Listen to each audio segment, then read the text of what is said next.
Diabetes Connections is brought to you by One Touch. Every touch is a step forward. By Dexcom. Take control of your diabetes and live life to the fullest with Dexcom. And by No Foods, No Grain, No Gluten, No Guilt.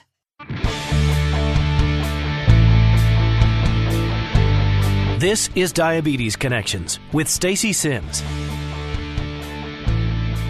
This week, he won $50,000 in the Great Christmas Light Fight on ABC and gave it to JDRF. Joe Mure explains he wasn't sure he wanted to compete at all. In fact, he hung up on the producers twice. They called me a third time and they says, Joe, I don't know if you understand, but you can win $50,000. And I told them that I wasn't interested in the money. And she said, what? I said, I'm not interested in the money. I said, I don't do this for money. I said, but I'll tell you what, if I could talk about juvenile diabetes and if I could give the money to them, I'll think about doing it. Joe's son was diagnosed at age 5. And he gives us the story behind the Little North Pole, that winning display, and takes us behind the scenes of that national competition. Plus, who is the Hangry Woman? We talked to Mila Buckley about finding support for a younger person with type 2 diabetes. And with this last scheduled show of 2018, a look back and a look forward. This podcast is not intended as medical advice. If you have those kinds of questions, please contact your healthcare provider. Welcome to Diabetes Connections. I'm Stacey Sims. We aim to educate and inspire about type 1 diabetes. If you're new to the show, my son was diagnosed with type 1 just before he turned 2, and that was 12 years ago now. Yeah, we are 12 years into our diagnosis. It was early December, and wow, kid's almost 14 years old at this point. I started the podcast more than 3 years ago now because I wanted to get more information and bring you more information. My background is in broadcast journalism, in local television and radio news. When the Great Christmas Light Fight finale aired on ABC earlier this month, my Facebook feed went bananas because the winner donated his prize money to JDRF. And apparently, Joe Mure is very well known in those JDRF circles. As I found out when I talked to him, he's actually been involved since it was called JDF.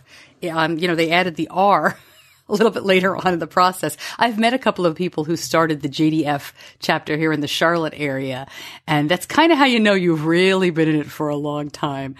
Joe is such a character, and what a generous person. So I was excited to track him down and talk to him, and you'll hear that in just a couple of minutes.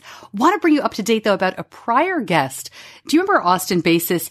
He's a professional actor. He's been on TV. You've probably recognized his face, and we had him on the show, talking about the Kinetix. And the Kinetix is a comic book series. It was on Kickstarter. That's when we talked to him last, but it's out now.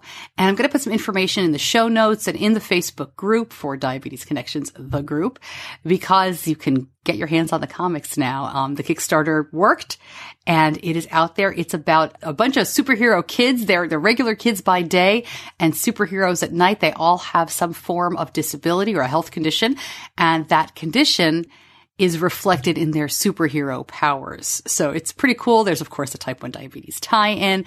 Thanks to Austin for sending me some first look stuff that I will link up and put out there. Really cool. And I'm so glad the Kickstarter worked and that this is coming to fruition.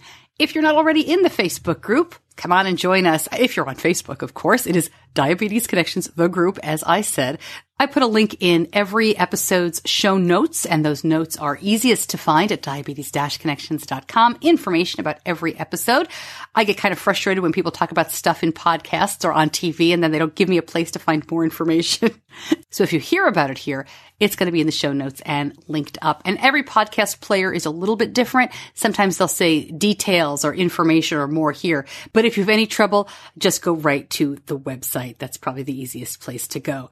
I've been sharing some reviews and some email feedback. I'm going to continue to do that. And if you'd like to leave me a review, any of the podcast players that you listen to, you can go ahead and do that. Most of these come in on Apple Podcasts, but you can also post in the Facebook group or email me directly, Stacey@diabetes-connections.com. And this one is from Hammond91, not sure. And this person writes, "Thanks so much for your podcast. My daughter was diagnosed 2 years ago at age 3. Listening to you every week has been a great help for me. I don't feel alone, and I've gotten some great tips that I've used. One tip I love is asking at the beginning of the school year what they want to do differently with diabetes in school. She's just started kindergarten, so I will be starting this next year. Thanks. Keep up the great work. I think if I had asked Benny what he wanted to do about diabetes in kindergarten, he would have said, get more Skittles or get more sweet tarts. But that's great. I really appreciate you writing in. Thank you so much. I'm going to talk more about this at the end of the show, but I'd love your feedback on what you would like to hear more of here and even what you'd like to hear less of. Definitely let me know. All right, the Great Christmas Light Fight coming up. But first, Diabetes Connections is brought to you by Dexcom. And one of the best features of the Dexcom G6 Mobile, the customizable alerts and alarms. Your customizable threshold alerts provide advance warning of hypo and hyperglycemic events before they happen. And alerts help Benny so much throughout the day and the night. He's playing, he's hanging out with friends. He went down the block after school the other day and stayed until just before dinner. And I didn't even look at my phone because I know I'll get an alert if there's something that I need to look at. I love that about the G6. It's just fantastic. And we really have found it incredibly helpful to troubleshoot high blood sugars before they get too high and to catch lows before they get too low. A lot of peace of mind overnight. I can't imagine using a CGM without alarms. It just wouldn't work for us. Find out more about the Dexcom continuous glucose monitoring system at diabetes-connections.com and click on the Dexcom logo. It's hard to think of a better way to roll into Christmas than with this week's guest. Here is a clip from Good Morning America about the Mure family, one of the competitors on this year's Great Christmas Light Fight on ABC. We are the Mure family from Rockaway Beach, New York. And we want to wish you a very Mure Christmas. The Mures have been doing their Little North Pole for 23 years. Quick note, I spoke to Joe about a week before this episode is airing, a week before you're hearing this. So he's referring to the kickoff of the Little North Pole display, which they had to do twice, once for the show and then once for real. That's what he's talking about when he says Saturday. And Joe is also talking to me in the middle of New York City. He is on the move. I don't think this guy sits still. So there's some honking, there's some city noise. You don't have any trouble hearing anything, but if you're wondering, that's why it's so noisy. I love it. Here is Joe Mure. Joe, thank you so much for joining me. Congratulations on this big win, but your Christmas celebrating is far from over, right? Oh, we just began. On Saturday afternoon, we actually light up the Little North Pole. And over at the Little North Pole, we expect thousands of people to be in attendance. And we feed each and every one of them. And at the same time, put on a show that I believe is second to none.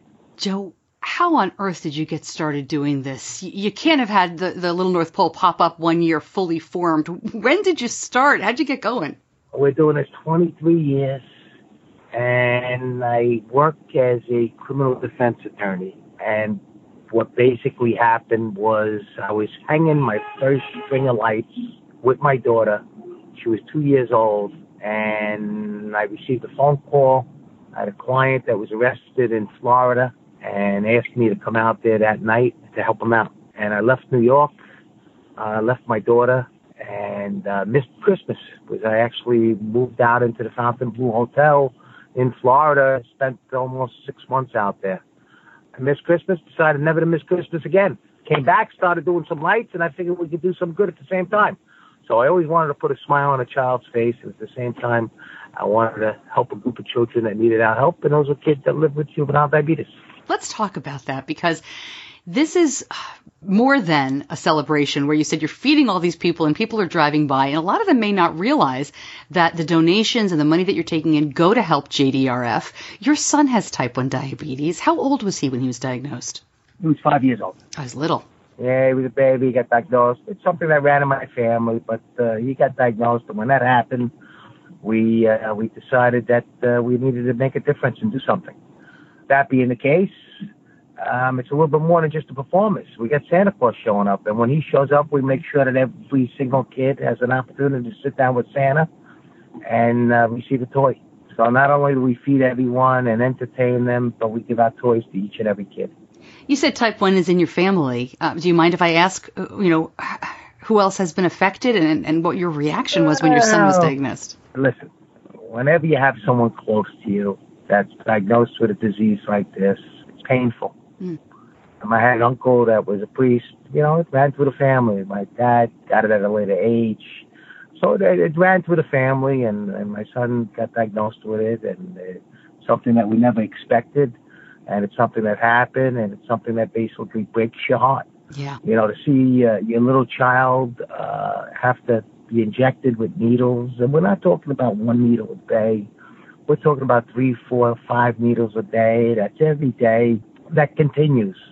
Then you need to check their blood sugar level, and it's almost impossible to keep a blood sugar level normal. The second you start to eat, the sugar begins to go up. The insulin doesn't act fast enough. You need to give yourself insulin. It goes up, it comes down, and there's this up and down that creates a problem. Yeah.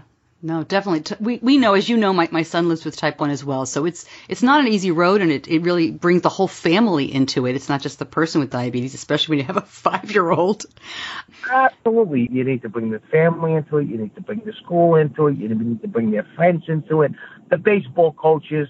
Everyone needs to know what to do and be prepared in case that kid begins to have a low blood sugar level. You need to know what's going on, and you need to be prepared for it, and you need to be able to prevent it and stop it and help the situation. So because it's a very difficult disease, as you know. So when did you jump into JDRF? I know a lot of people after their child is diagnosed, they need some time. I feel like I had my head down for a couple of months, and then I got involved a while later. I have a feeling you jumped right in. Is that true? I was actually involved with JDRF a little before that. Oh. Yeah, so I was involved with the Brooklyn division. It was called JDF at the time. I actually started the Brooklyn Queens division and then chaired the Brooklyn, Queens, and Staten Island divisions for a while, and then crossed over into the New York City chapter, Manhattan. So I've been involved with JDRF for many, many years, doing the best I can, raising money, and then watching some great things happen in the life of someone with diabetes. You see some major changes. You see the urine sticks to the multiple needles, to the changing of the needles, the types of insulin, over to the insulin pumps, which have gotten better and better, and the continuous glucose monitors that have become smaller and smaller and last longer and longer, and not a closed loop system with the continuous glucose monitor. So you see some major advances. Don't want to see a cure. No doubt. Haven't seen any of that yet. Haven't seen any major breakthroughs as far as a cure is concerned. A lot of money goes towards research, and I'd like to see it spark a little more of momentum and see things happen. We've seen a lot happen over the last couple of years with the closed loop system. I think it's going to get better. I think other companies are going to jump in and probably follow what Medtronic has done. I think Medtronic is going to get better at what they're doing.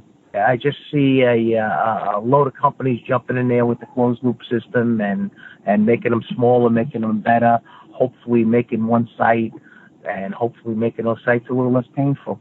So a lot of hope that we have, but at the same time, I'd like to still see a cure. So tell us a little bit about this ABC show, because this is no small potatoes. I mean, how did you get involved with this? Can you give us any behind-the-scene information? I don't know what you're allowed to tell us. I could basically tell you almost anything now, I think.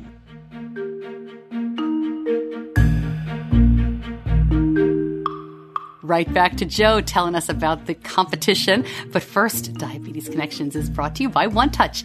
For 7 years, OneTouch Vario test strips have delivered reliable results you can trust. And did you know they have the lowest copay on the most health plans and are always covered on traditional Medicare Part B? To upgrade today to the OneTouch Vario Flex Meter, visit diabetes-connections.com and click on the OneTouch logo. Coverage and payment may be subject to co-insurance, deductible, and patient eligibility requirements. LifeScan does not guarantee coverage or payment. Now back to Joe talking about The Light Show.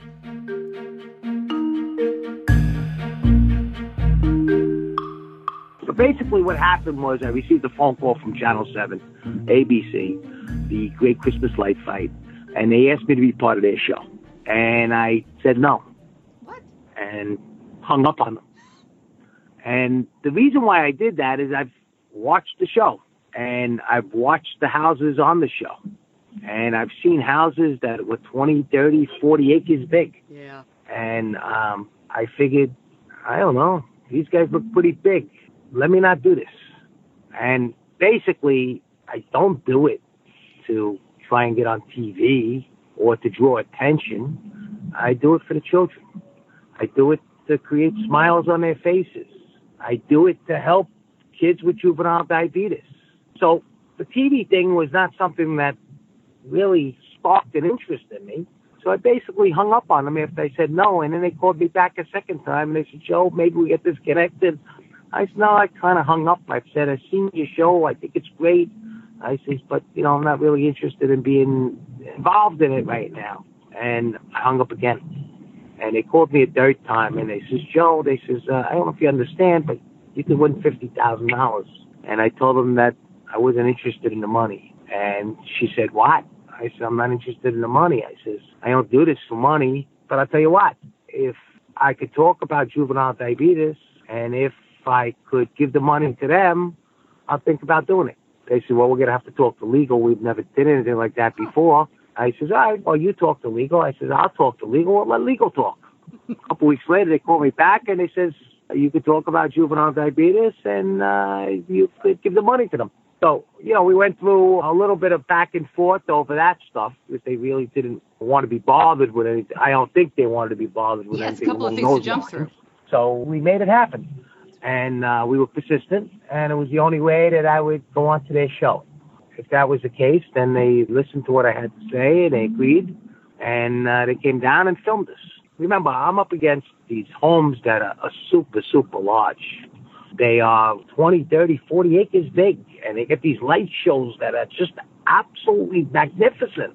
So I figured the only really way I get a little edge is to get out there and surprise them. So they obviously knew a little bit about me. Sure. They knew that I did this Christmas light show at my house, and they told me that I shouldn't be doing that and that I should probably only have about 15 people at the house. And I said, all right, doesn't sound like much fun. But Thursday they came down, we had 15 people. Friday they came back, we had 15 people. Saturday they started banging on my door while I was having my coffee. And he said, what are you doing? I says, I'm having coffee. She says, but what are you doing? She says, the police department's here. I says, well, come in, lock the door. I says, what do you want? She says, they're dropping off barriers. I said, I don't want no barriers. I said, tell them to take it back. She said, they said that for you, Joe Mure. And they unloaded it from the truck. I says, all right, come on in. Let's have some coffee. Let's talk about this. And then she came in the house, and she really didn't want my coffee, so I made her some tea. And she said, you got to tell me what you're doing. We can't have surprises here. And I said to her, I says, no, I says, I can be honest with you. I says, I wasn't doing anything. I said, but Thursday when you're outside filming and the cars pass by the house and they ask your crew, what's going on, you guys tell them that they're going to light the house on Sunday. So now the whole neighborhood knows we're going to light on Sunday. So I got to do something to entertain them while your judge shows up. So I says, you kind of caused this situation to happen, so we're going to have a little party. So she said to me, she says, but listen to me. She says, I'm the director. When the judge is on her way, you got to stop. The judge was on her way. I had one more guy that I really wanted to get on stage. And I said, just got to wait. We got to get this guy up there. I says, he traveled a long way to come up here and actually perform. And I says, let's just get him up there. And I put him up there, and he actually gets up on the stage. And I don't know if you know the song, but he begins singing, you gotta move it, move it. Oh, yeah. You gotta move it. And the whole crowd went crazy. And the poor director, she didn't know what to do next. But the judge showed up, and when the judge showed up, there were thousands and thousands and thousands of people on the street. And I think we did exactly what I wanted to do. We blew her mind. That's so fantastic. She's never seen a crowd like that. We probably had up to 5,000 people on the street participating in this great Christmas light fight. And the entire neighborhood of Rockaway came out, and they helped support it. And everyone was just great. I think we blew the judge apart. Now, the judge, the second we began talking to the judge, and we told her what we were doing and why we were doing it, right. I saw a little tear inside the judge's eye. And at that point, I knew we made some headway with this. And we were allowed to talk about juvenile diabetes, and we're hoping that that JDRF gets a nice plug. We're hoping to raise some more money. They did show up. We did win. We won $50,000, and that $50,000 has been turned over to the Juvenile Diabetes Research Foundation. So now we're going ahead with our event on Saturday, and we're hoping to raise another $50,000 and turn that off to them. Because every single penny that we raise goes directly out to the charity. All right, Joe, I will link up whatever you want. Is there a way that people can donate through a website that you have? Yes. Okay, hit me. Yeah, it's www.littlenorthpole.org. All right, and we'll link that up in the show notes as well, littlenorthpole.org. And that is just fantastic. But people who come through, I mean, they must know you in the neighborhood by now, that you give this money to JDRF, that your family is affected by type 1 diabetes. But and I'm going to put a video out along with this so people can really see what this is all about. This is an amazing Christmas display. The display itself is not about diabetes. I know it sounds silly to say that, but just to be clear, you have, as you've said, singers and mechanical ice skaters and amazing lights. Is there any bit of this that is very special to you personally?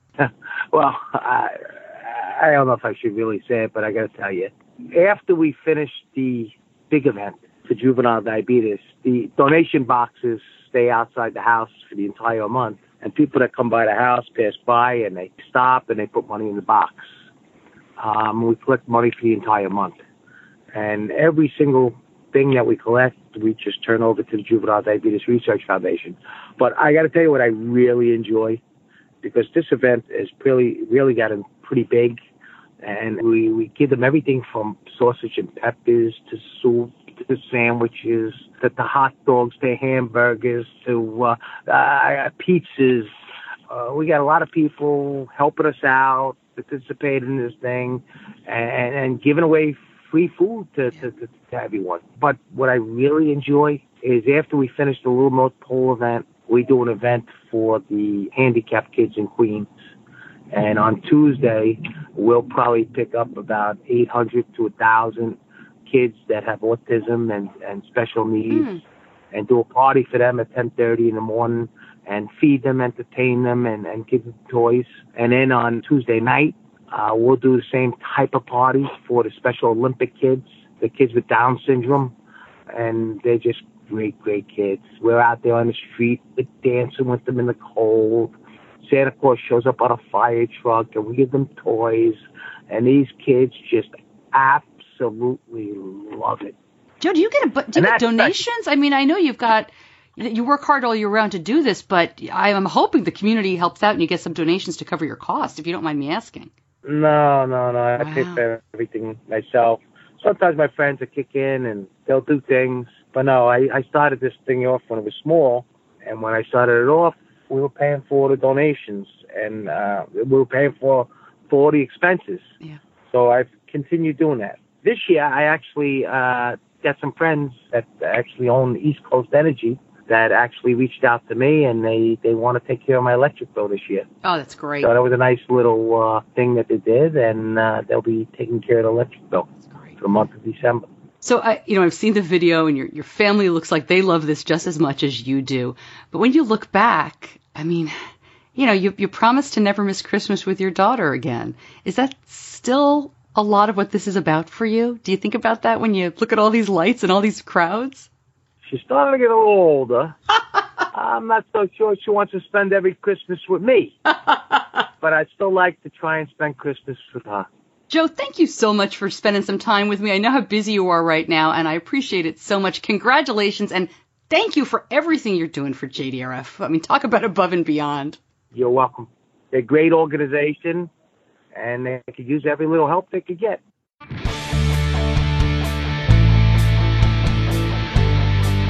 You're listening to Diabetes Connections with Stacey Sims. As I said, we will link up the Little North Pole and the JDRF donation site, all of that at diabetes-connections.com. What an event. I mean, if you haven't seen the video, I put it out before this episode aired, but go to the Facebook group or click in the show notes. it has to be seen to be believed. And as he said, a lot of the competitors on that network show are enormous. They have these wide swaths of land, acres and acres that they light up, and you can kind of see they go up with a helicopter. This is a house on a block, with neighbors who must be pretty understanding, or at least, I bet they join in on the fun. I mean, a tradition like that, 23 years. I really appreciate him coming on. It's just fantastic. In our Know Better segment this week, I want to introduce you to the Hangry Woman, who's going to talk about a type 2 diabetes diagnosis at a pretty young age.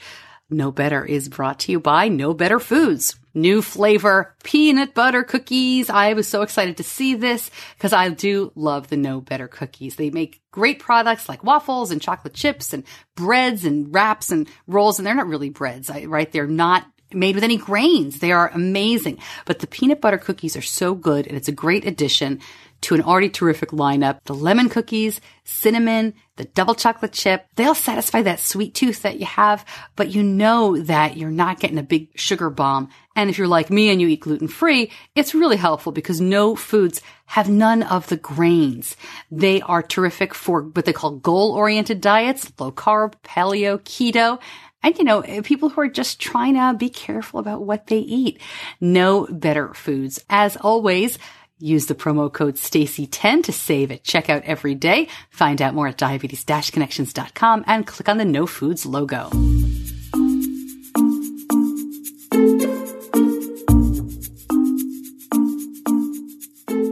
In the last year, if you've listened carefully, you've noticed that we have done more and more interviews where researchers and healthcare providers are differentiating less between type 1 and type 2 and talking more about people with insulin-dependent diabetes. And so while going forward, this show is going to remain definitely focused on type 1, I do feel there is room in this conversation to bring in occasional segments talking to people with type 2 diabetes. And that has jumped off of conversations, as you've heard here, with Dexcom and Abbott, the makers of the Libre, not just the CGM people, but insulin pens that are getting smarter. And just more and more thinking that while, sure, there are big differences, there's also a lot of commonality. And that's one of the reasons why I wanted to talk to Mila Buckley. Mila was diagnosed with type 2 diabetes at a much younger age than is common. She describes herself as a millennial. And she has a great blog called The Hangry Woman. And it's all about healthy eating and diabetes resources, because she found that there were not a lot of those resources that spoke to somebody of her age and with what she wanted to learn more about, what she wanted to talk about. Full disclosure, I found Mila through the folks at One Touch. You heard their commercial earlier in the show. One Touch is a sponsor of this program, but that's not why I'm talking to Mila. I think there's a lot of benefit to her story, so here's our conversation. All right, well, first, let me just start on Hangry Woman. How did that come about? I love that. It actually is really funny.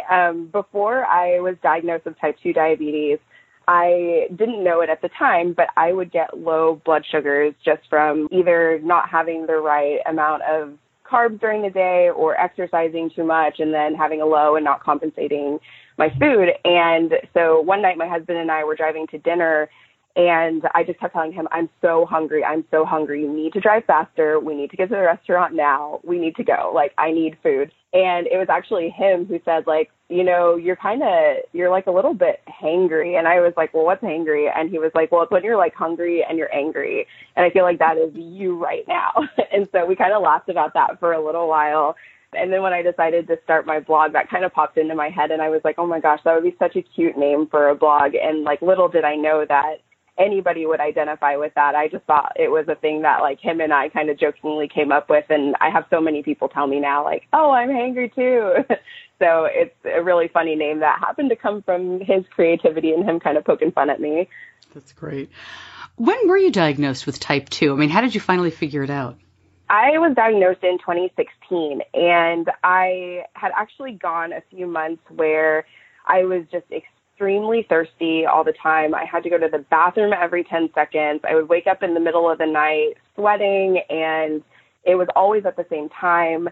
And I always just felt a little bit off, but I thought that it was stress. I have this crazy stressful job, and I'm juggling my family and my job and my blog. And I just kept thinking, like, something's wrong, but I'm not sure what. And I really thought that it was just fatigue. I thought I was going to go to the doctor and they were going to tell me, you're tired, you need to drink more water, you need to just, like, exercise a little bit more, get some more activity.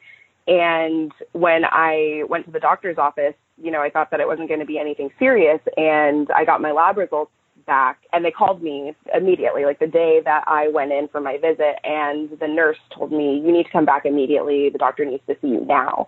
And I just kept thinking, like, that's really weird. Like, they never call you the same day that you've had your appointment, and they never tell you to come back now unless it's something that's, like, really serious. And so I went back maybe 2 or 3 days later, and I got the diagnosis from my doctor, and I was at an A1C of 13%. I was in really bad shape, and then I was also dealing with not only the diabetes side, but also high cholesterol and high blood pressure. So the doctor was pretty much like, you're a mess. You are not the typical person who has diabetes and at your age. And I was 20, I think I was 26 at the time. He was like, at your age, you shouldn't be having any of these problems. So you really need to kind of turn your life around. And so he told me, change your diet, exercise, come back and see me in 3 months. Here's some medication. And that's kind of all that I left the doctor's office with. And so for me, that was really terrifying because I was like, I don't really know what to do from here. I just, you know, I have this advice from the doctor and that's it. I don't know how to start. I don't know if running is better than walking or what kinds of foods I should eat or how I test my blood sugar or how I take insulin. I had no idea how to do any of those things when I walked out of the doctor's office. And then, you know, in true millennial fashion, I Googled it because I was like, hey, you know, maybe I can find the YouTube video on how to take insulin or how to prick my finger for the blood sugar test.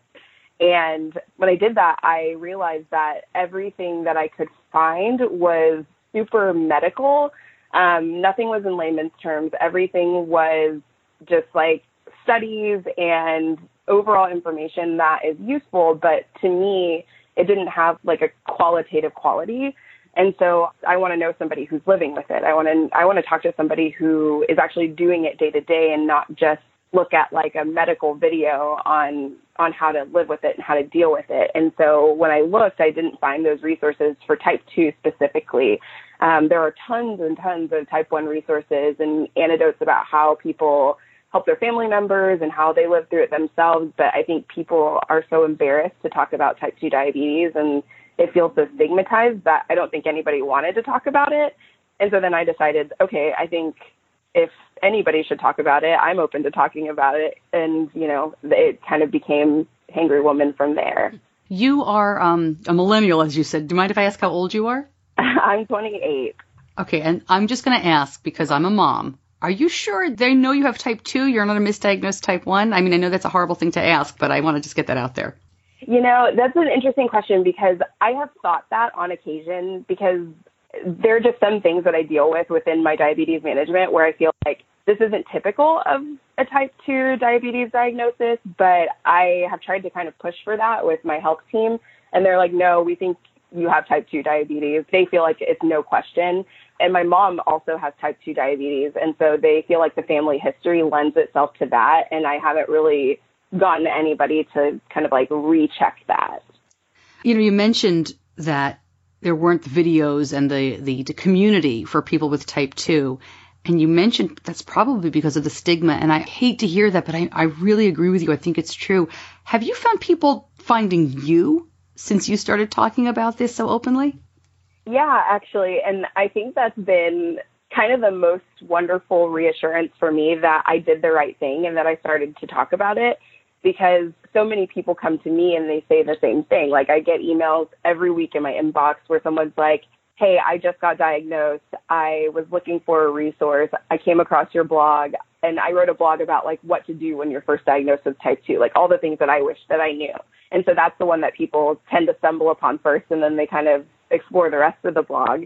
And people are so excited because they're like, I tried to look for a resource where somebody was just talking about it openly and personally instead of just like the medical or research side of it. And they're so happy that they found something that can kind of help guide them along. And granted, like I'm not a medical professional. I don't give medical advice, but I feel like I do give practical advice that are kind of all the things that I wish that I had when I first was diagnosed. And that gave me a roadmap on where to go. Because like I mentioned, I walked out of the doctor's office and I was like, okay, cool. I have all this new stuff and all this new gear, but I have no idea what to do with it. So it's nice to like give somebody else a resource and have them feel like they're not afraid to tackle it. Because I think that's really the scary part, is the fear. People hear the worst things about type 2 diabetes. They hear about like the amputations and the strokes and the heart attacks, and they don't realize that it's a manageable illness, but you just have to put in the hard work to do it, and there's a path to being able to do that. Well, let's talk about that, because I'm very nosy here, so you can say as much or as little as you feel comfortable. But what is your management style and your treatment? Do you take medication? Are you just trying to do exercise and eat more healthfully? Can you share a little bit about how you manage? I do, yeah. So I take medication and I take a mealtime insulin. So that's really typically how I manage. I'm really cautious about the carbs in my meals. And so I'm always kind of looking at and judging like, okay, here's what my blood sugar is this morning. Here's what I know I can have for my allotments throughout the day.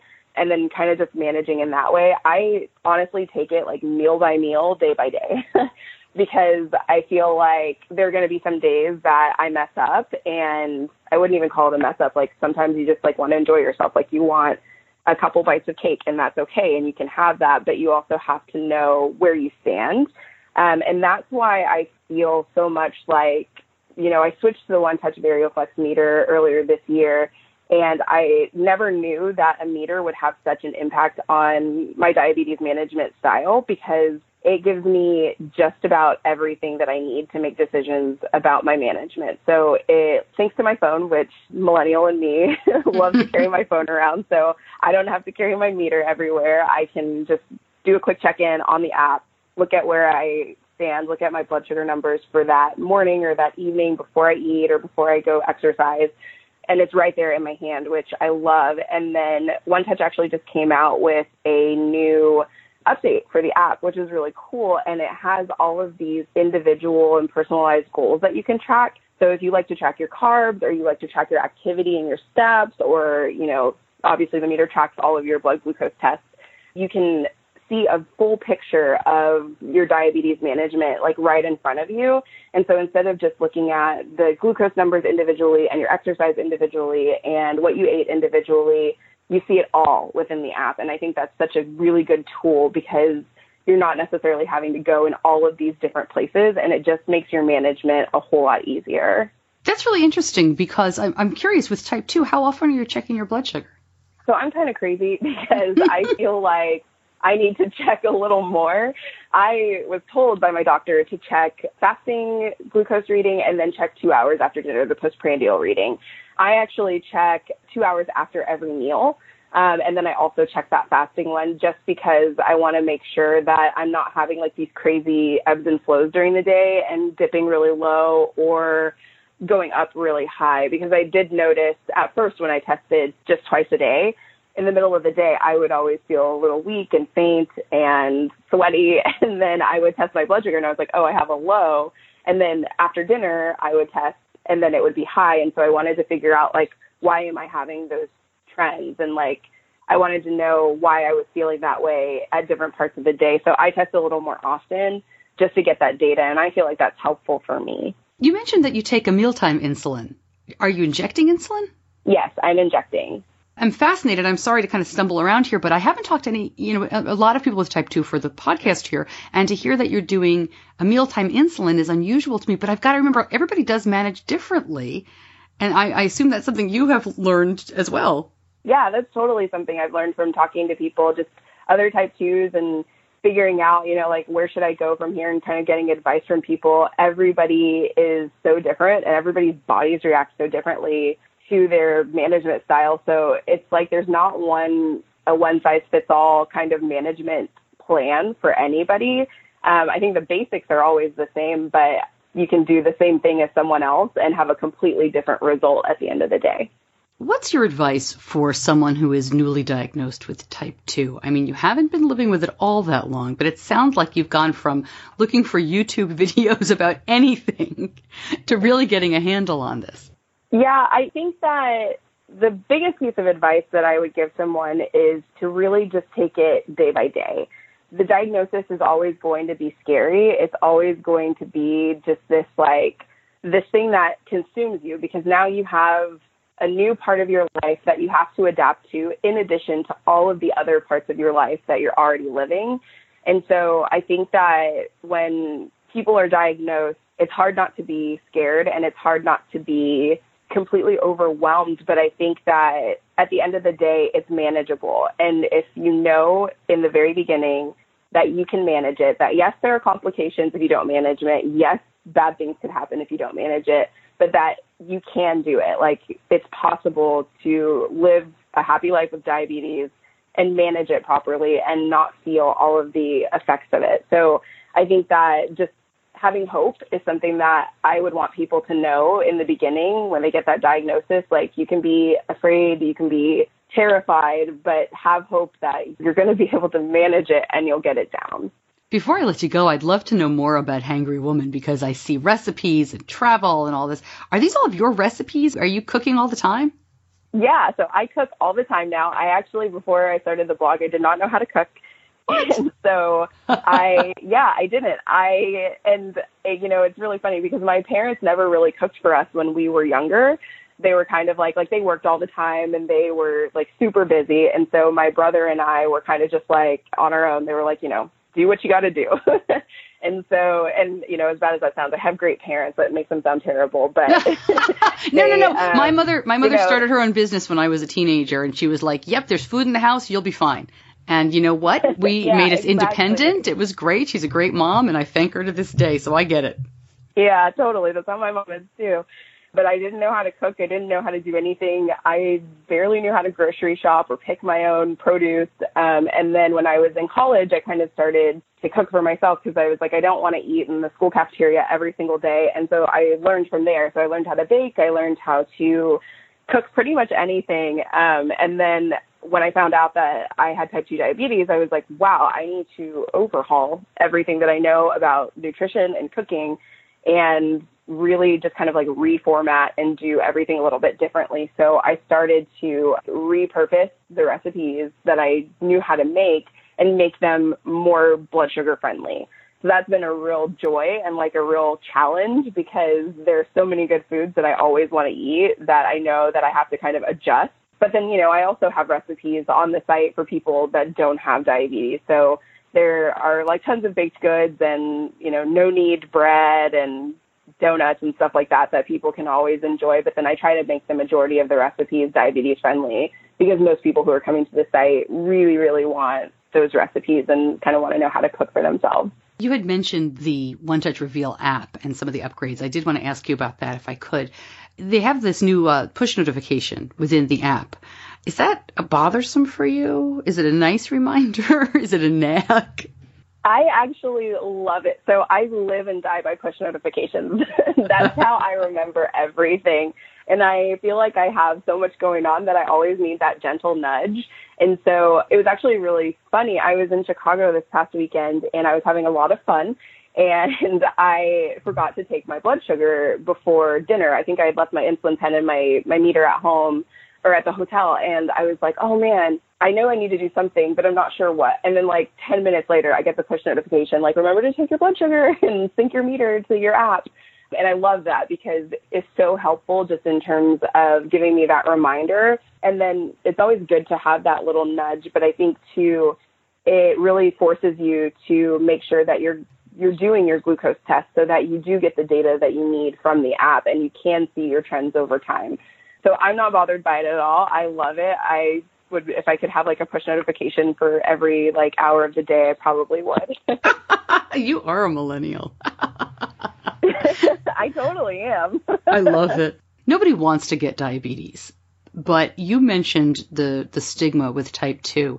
It seems to me that you are living in a way that goes opposite to what many people think of when they think of type 2 in a really good way. Is one of your goals to try to maybe make a difference in that and show people that, you don't have to hide and be ashamed of type 2? I love that.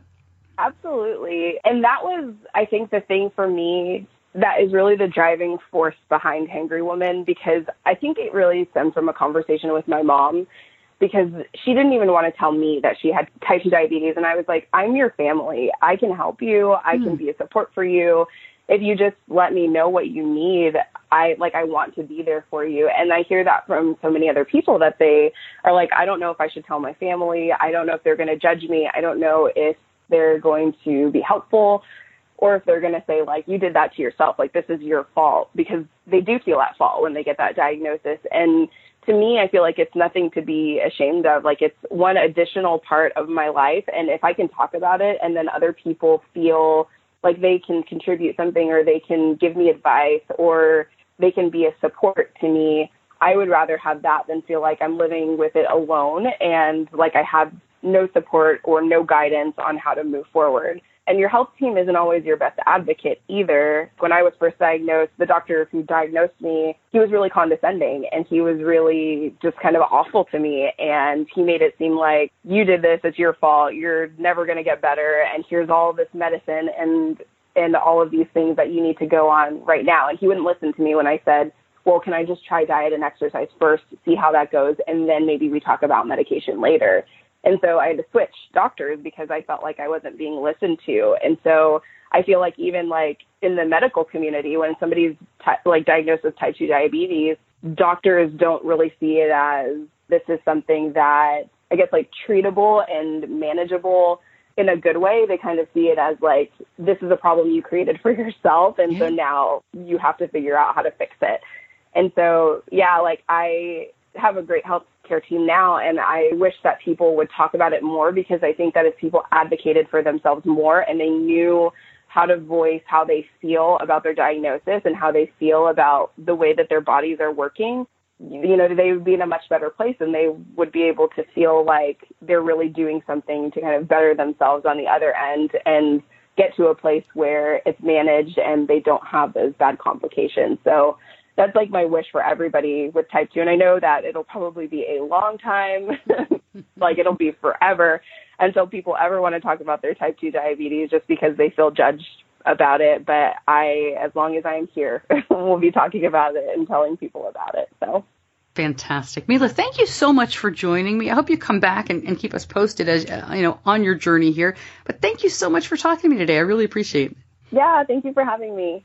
More about Mila and the Hangry Woman, I will link up her blog and more information at diabetes-connections.com. And now you know better. Programming note. This is our last scheduled show of 2018. I say scheduled because, you just never know. Sometimes breaking news pops up at the end of the year, and that has happened before. Things get approved, or the FDA decides to check a box. So I'll bring you that if anything does happen, and I am able to do so. The best way to make sure you don't miss a show is to subscribe, and you can subscribe on any of the major podcast apps. I highly recommend the Apple Podcast app. If you're not sure and you use an Android, there is a link at diabetes-connections.com. And I also put this out with every episode on social media. If you click the Android link on your phone, it will bring you to whatever Android app you already have that you can listen to a podcast on. Or it'll help you download one if you don't have one already. That's a really cool little feature.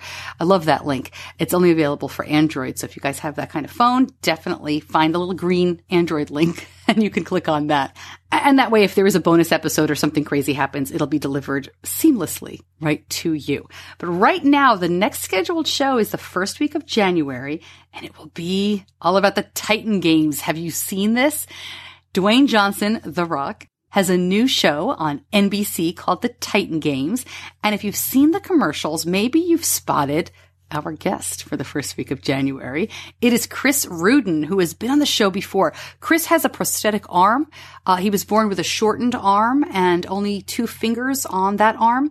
But he is an incredible bodybuilder, and he was before the prosthetic arm, and he was diagnosed with type 1 at age 19. He's a motivational speaker. He is such a fun guest, such a good guy, really. I've known him for a couple of years now. So he's going to come on and talk about the Titan Games and what kind of crazy experience that was. I'm so excited to bring you that story. We have a lot of other great stuff planned for 2019. We have some new sponsors coming on board. I have some different segments planned, and I will be unveiling all of that in January. Club 1921 is in beta right now, and that will also be unveiled in January. So you are really the first to know about that here. And hopefully you saw the link in the Facebook group and you're testing that out, and it hasn't crashed yet. We'll see how it all goes. But that's going to head out to the public in January. So a lot more to come. Oh my goodness, we are busy. Thanks as always to my editor, to John Buchanan from Audio Editing Solutions. And thanks as you listen for a fantastic 2018. I mean, I can't believe we're past episode 200. Now, this is episode 202. And, we've been doing the show since June of 2015. I feel just as excited about the show, if not more excited than when I launched episode 1. There are so many great stories to tell. And I'll be honest, I feel like, after the feedback that I get from you as you listen and when I meet people at conferences and when I speak, I feel like we're really doing the show that we want to hear, right? That I want to hear and I want to make it that you want to hear. So please keep the feedback coming, good and bad. This show is for you. It's for the diabetes community. I want to tell your stories. And you know what? There are going to be more opportunities to do that next year as well. I can't wait. Have a wonderful Christmas, a great holiday season, a safe and happy new year. I'm Stacey Sims, and I will see you back here in January of 2019.